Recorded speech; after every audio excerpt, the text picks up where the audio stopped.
Hey guys, Doug here with another quick and easy how-to. Today I'm going to be replacing this breather valve here on my old Blitz can.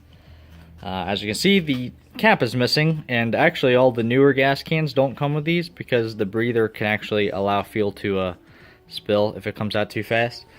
So they don't come with these, so you can add these in. Now this is just actually a standard slime tubeless tire valve. You can get any size hole, but these Blitz cans have about a 1/2 inch hole on them. So I have a 1/2 inch tubeless tire valves and actually had them on hand. But you're going to want to take this thing, and if you don't have a leash tool, you're going to want one of those. This end is actually for pulling, that's for deflating, and that's actually for moving the valve. I'm going to pull that valve out of there, this thingy, because you don't need it. Alright. So once you do that, if you don't have a little breather here already, obviously you don't have to do this, but if you do, you're going to want to remove it. And they're just pressed in, so you can just pry them out with a screwdriver. They come out pretty easy. And these cans were particularly all dirty, so you're going to want to clean this up a little bit. You're going to take a piece of scrap wire. This is just a piece of wire out of some Romex, and I stripped the end off a little bit. You're going to want to put a slight little bend into the end of this wire to help feed it up through your hole. Feed it in through the back hole and try to get it to come out the front. There it is. Kind of. Try it again. Try it again. Okay, there we go. Okay, so once you do that, you're going to take your valve stem here, with the valve out of it, obviously. Slip it on over the end, and just put a slight kink in the end of this. Because if you put a big kink in it, you're not going to be able to pull the wire back out. So once you do that, sorry about the bad camera over here, feed it in, get it out the back. And depending on how strong you are, you could probably do this by hand. Some lube might help. I'm just going to pull on it. Try to get started in the hole so it doesn't pop in.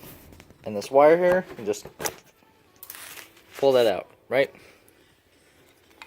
Next, you're going to take your tool here, your leash, fish, whatever it's called. I don't remember the exact term the slime uses. But you're going to thread it onto the end there. And once you do that, you can actually just take and pull on it with all your might. You can rock the valve stem a little bit if you need to. And once you get it past that little ridge there, make sure it's the same on both sides.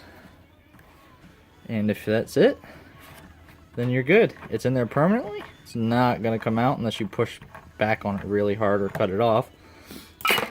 And that's it. You now have a breather.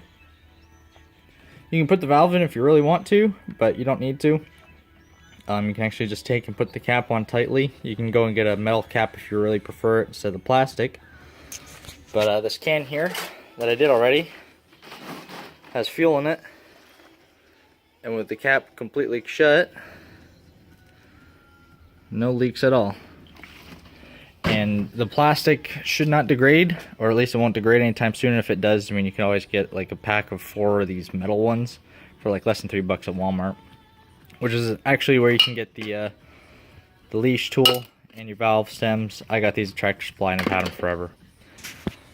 But that's all I got for this little quick tip. Just figured I'd give a little visual on how it's all done, show how easy it is. And you know, if you have a gas can that does not have one of these, this is probably the best and cheapest mod that you can ever do to one of these. Because the EPA kind of just screwed everybody with their breather and the nozzle bullshit. So you can put one of these on, you can put a different nozzle. They do make kits that come with these, with the straight valve on them and these little whatevers, but this is a cheap alternative if you have stuff on hand, or if you just, you know, don't want to go through the process of spending, I think it's like between $10 and $20 on one of those kits. So, anyways, thanks for watching, and see you guys soon.